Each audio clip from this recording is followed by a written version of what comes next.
Muy buenas a todos, bienvenidos a nuestra casa, bienvenidos a la Casa del Derecho Penal. Soy Darío Valentín Scheuermann y esto es Penal en 30.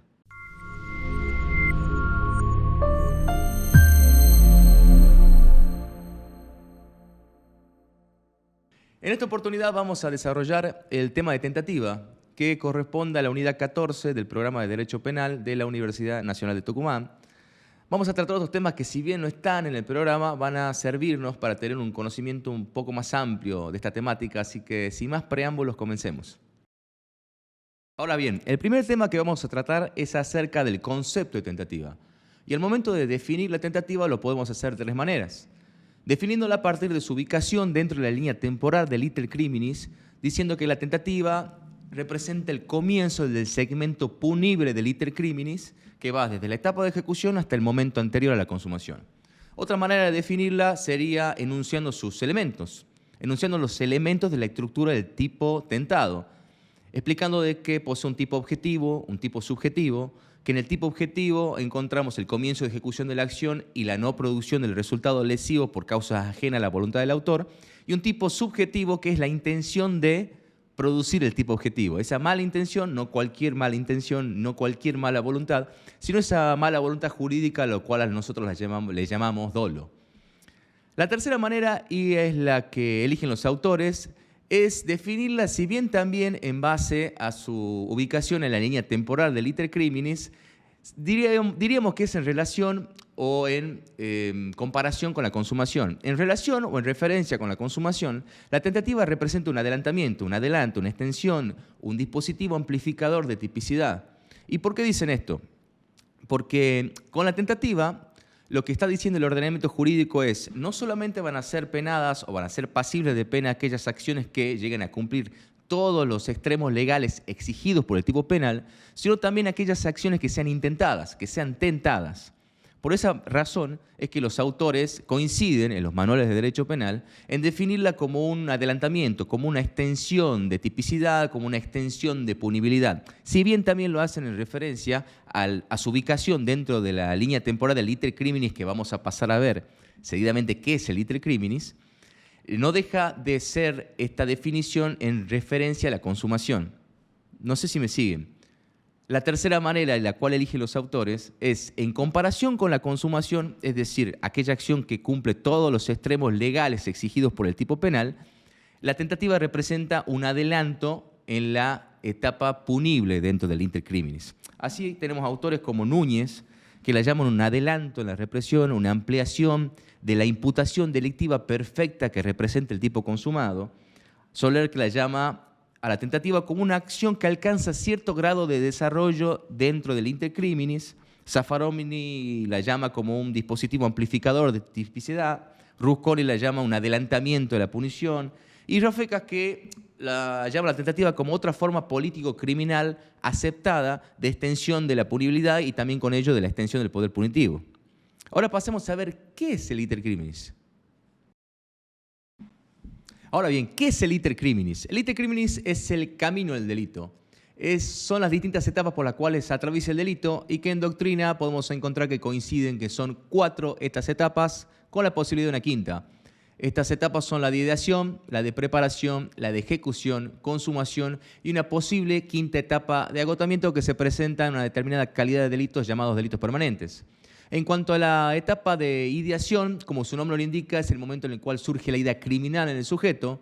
Una de las características del derecho penal liberal es de que se encuentra construido en base a los hechos. ¿Qué quiere decir esto? De que la norma solamente puede ser violada en el mundo del ser. O dicho de otra manera, no podemos fundamentar una pena solamente en la violación interna o subjetiva de la norma. Si recuerdan las clases de Derecho Constitucional, recordarán el principio de exterioridad y el principio de reserva del artículo 19 de la Constitución Nacional. Pero en definitiva, al momento de hablar de hechos punibles, para solo hablar de hechos punibles necesitamos que esa voluntad interna del sujeto encontrarla exteriorizada en el mundo del ser, en el plano óntico. La etapa de preparación es el momento en el cual el sujeto comienza a realizar actos tendientes a la consecución de su plan delictual. El acto preparatorio, si bien es una exteriorización de la idea criminal, el sujeto la exterioriza de tal manera que no puede ser considerado un acto de ejecución. La distinción entre acto preparatorio y acto de ejecución es de suma importancia y es el tema más arduamente discutido en esta temática de tentativa, la cual vamos a pasar a ver cuando desarrollemos la siguiente etapa, las distintas teorías para buscar cuál es la manera correcta de distinción y por qué es tan importante. Porque la distinción entre un acto preparatorio y un acto de ejecución marca el segmento no punible y punible dentro de lo que es la línea temporal del iter criminis. El acto de ejecución marca el nacimiento de la tentativa y con ello el segmento punible del iter criminis. Las etapas de ideación, como la de los actos preparatorios, la etapa de preparación, son por regla no punibles. Dentro del desarrollo de esta etapa de preparación también podemos encontrar títulos tales como actos preparatorios excepcionalmente punibles o actos preparatorios punibles, el cual voy a mencionar ahora porque si bien no se encuentra en el programa, en el desarrollo del programa, es importante tener en consideración de que no existen tales actos preparatorios excepcionalmente punibles. En realidad es una mala definición, una mala titulación por parte de la doctrina de los autores que solamente tiene el objetivo de mencionar aquellos actos o la tendencia moderna del legislador de criminalizar ciertos actos que de otra manera serían actos preparatorios. A ver, me explico. Cuando en la lectura de los manuales de derecho penal encontremos títulos tales como actos preparatorios excepcionalmente punibles, lo que realmente quiere destacar el autor es de que existen ciertos actos que han sido separados por parte del legislador y criminalizados y convertidos en un tipo individual, que de no haber sido separados por el legislador serían actos preparatorios. No es nada más que eso. Yo aclaro esto porque puede llevar a la confusión de que existan actos preparatorios excepcionalmente punibles. Puede llevar a la confusión de que la regla general es de que los actos preparatorios no son punibles, es salvo excepciones, lo cual no es así. Lo único que quieren hacer los autores a través de estos títulos es advertir de la tendencia moderna del legislador de criminalizar ciertos actos con el objeto de reforzar la defensa de ciertos bienes jurídicos. Encontramos en algunos autores como Rafecas los ejemplos como de este tipo de actos preparatorios excepcionalmente punibles, que serían el grooming, la tenencia de estupefacientes, la tenencia de instrumentos destinados a la falsificación.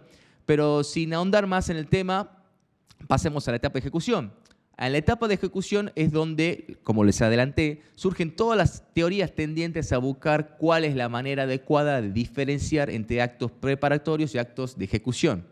¿Sí? Vamos a hacer un bloque aparte de esto porque son muchas las teorías, pero previo a ello vamos a mencionar que la etapa de consumación, en la etapa de consumación el sujeto ha cumplido con todos los extremos legales exigidos por el tipo penal y puede o no coincidir con la etapa de agotamiento en cierta calidad de delito, como son los delitos permanentes. En estos delitos permanentes, que el ejemplo clave, o el ejemplo que utilizan todos los autores es el de secuestro, y te lo ejemplifican de esta manera. Te dicen, en un delito de secuestro, el delito se encuentra consumado a partir de la privación ilegítima de la libertad de la víctima y se encuentra ese delito en estado consumativo hasta que el sujeto recupera su libertad. A partir de que el sujeto recupera su libertad, se produce el agotamiento del delito y esto es un claro ejemplo de este tipo de delitos donde la etapa de consumación y de agotamiento del mismo no se da en el mismo momento. Sin más que decirles, pasemos a la etapa más interesante, la más arduamente discutida en la doctrina, que es las distintas tesis y teorías para diferenciar un acto preparatorio de un acto de ejecución.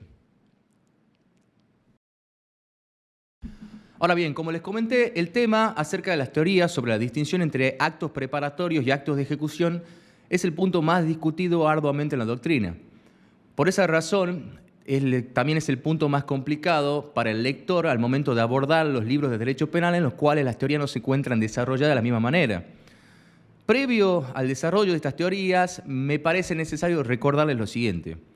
Como les expliqué en un principio, la estructura del tipo tentado se encuentra conformada por un tipo objetivo y un tipo subjetivo. El tipo objetivo que incluye el comienzo de ejecución de la acción y la no producción del resultado por circunstancias ajenas a la voluntad del autor. Y un tipo subjetivo que es ese dolo, esa mala intención de consumar, de producir el tipo objetivo. Las teorías que vamos a ver ahora para desarrollar corresponden al primer punto del tipo objetivo de la estructura del tipo tentado, que es el comienzo de ejecución de la acción. Recordemos que el inter criminis se encuentra conformado por un cúmulo de acciones. Y lo que están buscando estas teorías es la razón, el motivo, el fundamento por la cual podemos dividir el segmento no punible del segmento punible. Estamos buscando el fundamento a través del cual decir que esa acción merece ser llamada acto de ejecución. Esa acción merece ser pasible de pena. Recordemos que la tentativa es un segmento que comienza con un acto de ejecución. Lo que vamos a ver con las teorías es qué fundamento vamos a utilizar para decir que estos actos no son punibles porque son actos preparatorios y este acto de ejecución representa el comienzo del segmento punible. Tal vez con un ejemplo les parezca más sencillo. Si nosotros utilizamos como fundamento de la distinción entre actos preparatorios y actos de ejecución el fundamento peligro y decimos que este acto de ejecución, porque esta acción ha comenzado a generar un peligro en el bien jurídico protegido, también es el mismo fundamento que vamos a utilizar cuando nos pregunten acerca del fundamento de la punición de la tentativa. ¿Se entiende? No quiero complicarles más la existencia con esta explicación, pero me parecía necesaria porque, como les decía, en el desarrollo de los manuales de derecho penal no se encuentran explicadas de la misma manera. Lo que quería que tengan presente antes de explicarles y exponerles las teorías es qué estamos desarrollando. Estamos desarrollando el primer punto del tipo objetivo de la estructura del tipo tentado. Estamos buscando la razón, el fundamento que vamos a utilizar para decir que esa acción es pasible de pena, que esa acción es el comienzo de ejecución de la acción. Así que, sin más palabras, vamos al desarrollo de las teorías. Ahora bien, las teorías que vamos a ver ahora se dividen según la mayor o menor preponderancia que le den al aspecto objetivo o subjetivo del injusto penal. ¿Qué quiere decir esto? Recordemos que el injusto penal se encuentra compuesto por un aspecto objetivo, que es el disvalor del resultado, y un aspecto subjetivo, que es el disvalor de acción. Según sus partidarios le den mayor o menor importancia a alguno de estos dos aspectos, es que las teorías se dividen entre teorías objetivas, subjetivas e intermedias. Las teorías objetivas fundamentan la punición de la tentativa en el peligro generado por la acción del sujeto. Las teorías subjetivas fundamentan la punición de la tentativa en esa voluntad criminal, en esa voluntad enemiga al derecho, mientras que las teorías intermedias utilizan ambos criterios. En las teorías objetivas, el primer problema que se van a enfrentar estas teorías peligrosistas es buscar el concepto de peligro. Tal vez las mejores respuestas o los mejores ejemplos los encontremos en la doctrina alemana. Así Feuerbach entendía de que peligro es un estado de cosas resultante de una acción. O más precisamente, la acción humana será peligrosa cuando crea un estado de cosas con capacidad de producir una determinada consecuencia. El concepto de peligro que proponía Feuerbach era un concepto de peligro ex post y en concreto. ¿Qué quiere decir esto? Que para poder verificar si una conducta era peligrosa tenía que ser analizada luego de haber sido realizada, ex post, y en el caso particular, en concreto. ¿Cuál era el problema que enfrentaba esta definición? De que quedaban fuera del concepto de tentativas situaciones que, analizadas en concreto, no eran peligrosas. Por ejemplo, si A vertía una cantidad de veneno insuficiente en la sopa de B, esa situación quedaba fuera del concepto de tentativa porque, analizado ese caso ex post y en concreto, o sea, en el plano óntico, al no ser peligrosa, no podría ser considerada tentativa. Frente a este inconveniente, el discípulo de Feuerbach, Mittermeier, trató de solucionar el concepto y decir que peligrosas en realidad eran aquellas situaciones analizadas ex post y en abstracto. No analizando el caso particular, sino diciendo que determinadas situaciones en abstracto eran consideradas peligrosas. ¿Cuál era el problema? Si bien representaba un avance frente a la definición anterior, el problema que enfrentaba esta definición era que desconfiguraba el concepto de peligro, porque terminábamos diciendo que ciertas situaciones eran peligrosas cuando en realidad no las eran. Seguido al concepto de Mittermeier, surge una versión moderna de peligro de von Litz y von Hipper, que hablan sobre un análisis del peligro ex ante y del concepto de peligrosidad. Para estos autores, para considerar si una conducta era peligrosa, tenía que ser verificada ex ante, no ex post, es decir, vamos a decir que esa conducta es peligrosa antes que se realice, y hablan sobre un concepto de peligrosidad. Peligrosidad entendida como una cualidad que atribuye el ordenamiento jurídico a determinadas situaciones para considerarlas peligrosas. Vale decir que este concepto de peligrosidad cumpliría la misma función que para nosotros cumple el dolo. Porque para el dolo no es una mala voluntad cualquiera, sino que es una mala voluntad jurídica. Un concepto que utiliza el ordenamiento jurídico para poder requerir determinadas características y así apartarla de la simple mala voluntad. Pero eso ya lo veremos en el momento de exponer las teorías subjetivas. Sin más que decirles, podremos pasar ahora a las teorías subjetivas. Teorías subjetivas. Como explicamos en un principio, las teorías subjetivas sostienen que el fundamento de la punición de la tentativa es esa mala voluntad, esa voluntad enemiga al derecho. Dentro de las teorías subjetivas podemos encontrar una versión amplia y una versión restringida. La diferencia entre ambas es la amplitud que le dan el concepto ese de mala voluntad. Como su nombre lo indica, la versión amplia entiende que el fundamento de la punición de la tentativa es la puesta en marcha de una voluntad enemiga al derecho. El problema de la amplitud del concepto de mala voluntad es que trae aparejado como consecuencia de que por una parte no podríamos distinguir entre los actos preparatorios y los actos de ejecución, ya que es innegable de que los actos preparatorios también poseen una mala voluntad. Por otra parte, nos veríamos también obligados a incluir dentro del concepto de tentativa la tentativa supersticiosa o tentativa irreal, que es aquella, por ejemplo, cuando una persona trata de matar a otra a través de la brujería. La versión restringida de esta teoría subjetiva entiende que no es cualquier mala voluntad, sino que es el dolo. El dolo entendido como un concepto técnico-jurídico que nos permite precisar la cuestión, ¿sí? Luego de las teorías subjetivas encontramos las teorías objetivo-subjetivas. Como referentes de estas posturas podemos mencionar a Zaffaroni y a Rafecas. Zaffaroni, que explica que lo importante se encuentra en el plan concreto del autor. Como ambos autores, a mi entender, tienen una muy buena redacción en cuanto a la explicación de la teoría, prefiero decírselo textualmente. Dice Zaffaroni: para la distinción entre actos preparatorios y actos de ejecución, nos tenemos que preguntar acerca del plan concreto del autor. Si a la teoría objetiva le sumamos el factor del plan concreto del autor, tiene la ventaja de tener un elemento individualizador de la relevancia del peligro, que permite que ese peligro pueda ser valorado y determinado por un tercero en cuanto a su proximidad inmediata con la realización típica. Vale decir que este dato subjetivo del plan concreto no puede operar en ningún caso en forma independiente del dato objetivo, pues a través del mismo es que se determina la proximidad que el plan concreto del autor tuvo en la realidad para su consumación, trabajando así ambos aspectos en forma complementaria, ¿sí? De la misma manera, Rafecas explica que es difícil en muchos casos establecer el deslinde preciso entre un acto preparatorio y un acto de ejecución. Para establecer correctamente ese límite, debemos partir de lo que establece el artículo 42 del Código Penal, en donde la configuración de la tentativa requiere tanto una faz objetiva como una faz subjetiva. La clave está entonces en determinar en cada caso cuando comienza la ejecución del delito desde un punto de vista objetivo y subjetivo. Ambos autores también llegan a la conclusión de que no hay que rompernos la cabeza buscando un método que sea infalible, y lo dicen de la siguiente manera. Dice Rafecas: sin embargo, más allá de estas consideraciones debe renunciarse a querer definir este deslinde con mayor grado de precisión, puesto que ello habrá de depender de cada tipo penal, en su relación con el respectivo bien jurídico, por lo que dicha tarea queda reservada a los estudios de la parte especial. Misma conclusión llega Zaffaroni cuando dice que para finalizar, cabe decir que la teoría objetivo individual, que es la teoría de él, tampoco es un criterio que proporciona una regla cierta e infalible para la diferenciación entre actos preparatorios y actos de ejecución, por lo cual, mientras la dogmática penal no disponga de una herramienta cierta para su determinación, ante la duda, lo correcto sería apelar a una interpretación restrictiva de la ley. Misma solución también lleva Soler, que para él su postura es toda solución se encuentra en la tipicidad.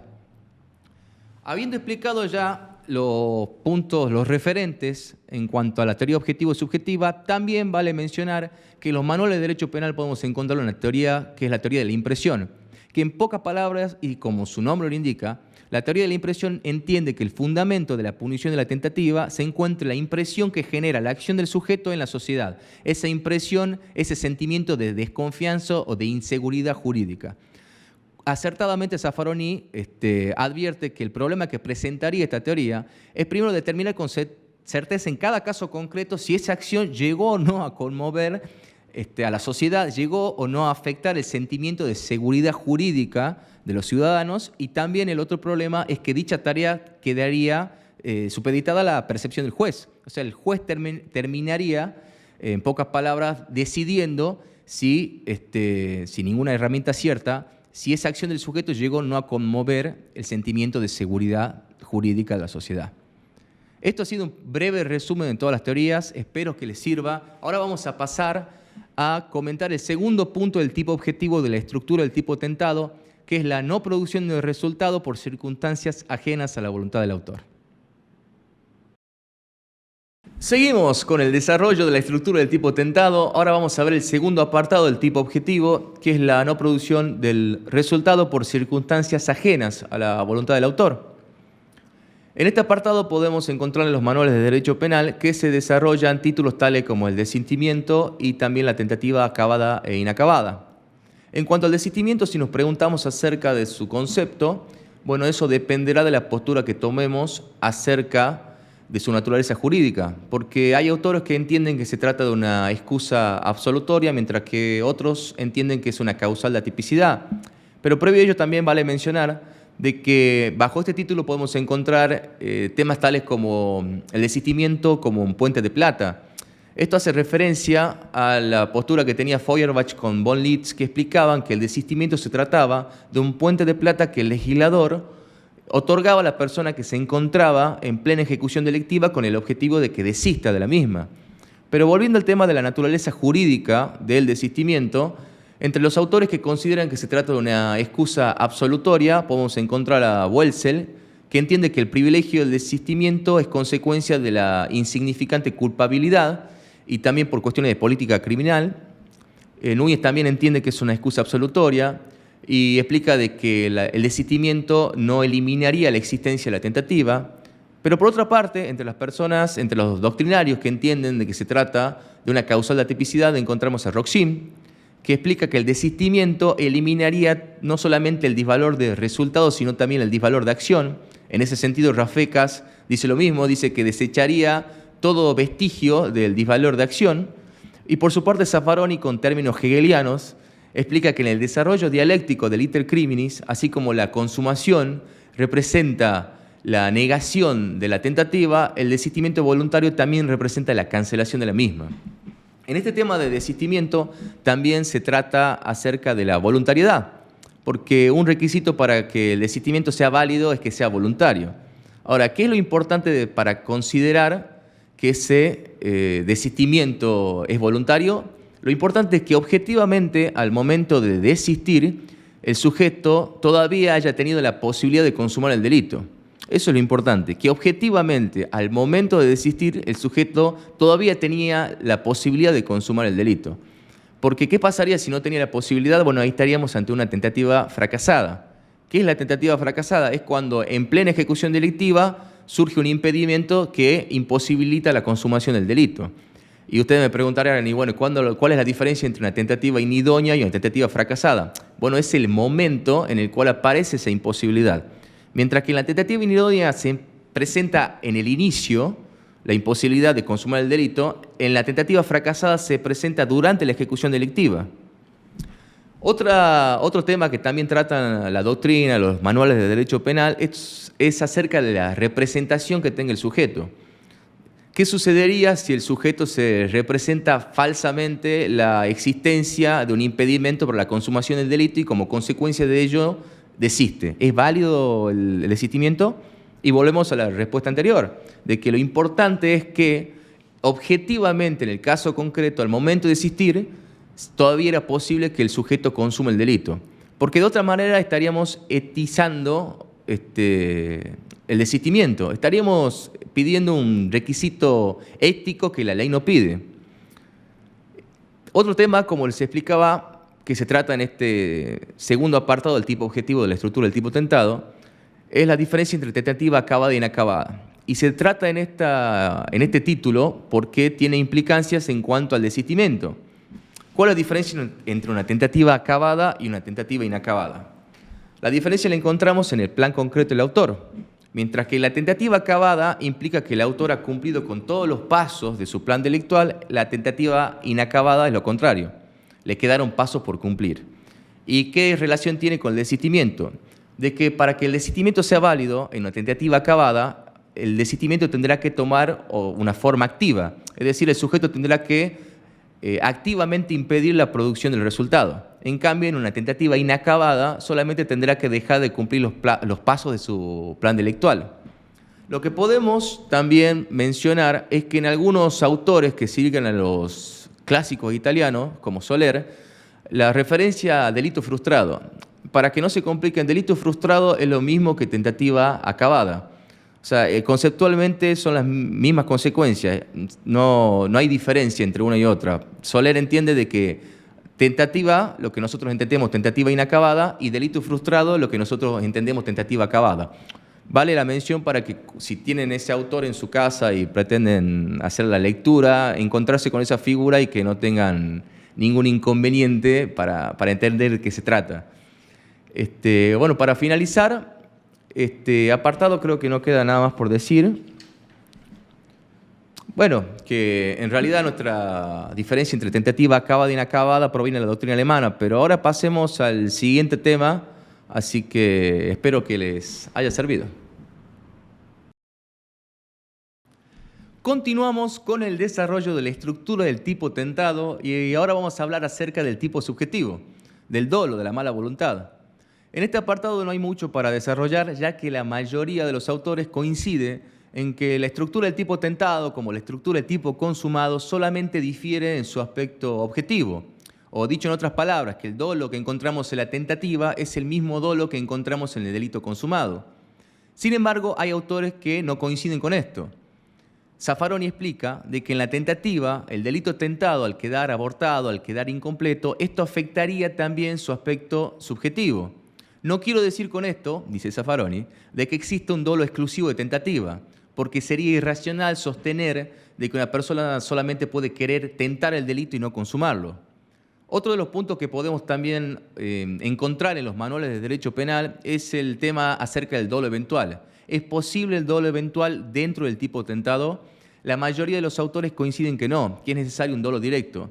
Entre los autores que podemos mencionar encontramos a Terán Lomas. Terán Lomas explica de que la respuesta está en la palabra fin del artículo 42 y dice: lo que tenemos que hacer es diferenciar entre intención y finalidad. Lo hago con un ejemplo. En el tipo de homicidio, la intención es matar, mientras que la finalidad puede ser otra. Puede ser matar para cobrar un seguro. En la tentativa, la intención deviene concreta, porque se encuentra presente esa intención de matar. Lo que no se encuentra concreto es la finalidad, porque eso depende de la consumación. La finalidad de cobrar un seguro, en el ejemplo, no se encuentra en la tentativa. Por esa misma razón es que al utilizar la palabra fin en el artículo 42, está exigiendo una finalidad de la cual carece el dolo eventual y por esa misma razón excluye el dolo eventual como posible dolo dentro de la estructura del tipo tentado, explica Terán Lomas. Otro de los autores que exige también un dolo directo es Núñez, el cual expresa que el que obra sin prever o querer el delito, culpa, así como el que lo hace previéndolo como probable, dolo eventual, no tiene el delito de que se trate como objeto o motivo de sus actos y por consiguiente no actúa con el fin propio de la tentativa. Continuamos con el desarrollo de la tentativa, ahora pasamos a ver la tentativa inidónea y la tentativa idónea. Para finalizar, y no menos importante, vamos a hablar acerca de la tentativa inidónea y la tentativa idónea. Antes que nada aclarar que cuando nos referimos a una tentativa inidónea lo hacemos en base a un examen realizado ex ante y sobre plan concreto del autor. ¿Por qué aclaramos esto? Porque si nosotros decimos que una tentativa es inidónea en base a un examen realizado ex post, es decir, una conducta ya realizada, y vamos a llegar a la conclusión de que todas las tentativas son inidóneas porque ninguna llega a un grado consumativo. Ahora bien, ¿cuál es la diferencia entre una tentativa inidónea y una tentativa idónea? Y la diferencia radica en la intensidad del injusto penal. ¿Qué quiere decir esto? De que si analizando una conducta nosotros llegamos a la conclusión de que esa tentativa era idónea, iba a ser juzgada más severamente porque va a presentar un mayor grado de intensidad en cuanto al disvalor de acción y al disvalor de resultado. ¿Sí? De la lectura de los autores me parece propicio utilizar el término o el concepto de tentativa inidónea como género y mencionar los distintos tipos de tentativa que menciona la doctrina como especies dentro de ese género. La inidoneidad, valga la redundancia, es una falta de idoneidad. Y esa falta de idoneidad es consecuencia o producto de un error. Ahora bien, si ese error recae sobre el autor o sobre el objeto, estamos ante una tentativa aparente. Si ese error recae sobre los medios escogidos para producir el resultado lesivo, estamos ante un delito imposible. Si ese error recae sobre el derecho, estamos ante un delito putativo. Si ese error recae sobre la planificación, estamos ante una tentativa. En cuanto a la tentativa aparente, que es el error sobre el autor o sobre el objeto, estamos ante una ausencia de tipicidad objetiva, que trae aparejada la tipicidad, como por ejemplo sería el supuesto en el cual se pretende el tipo de homicidio sobre un cadáver. Aquí lo que estaría faltando sería la vida humana.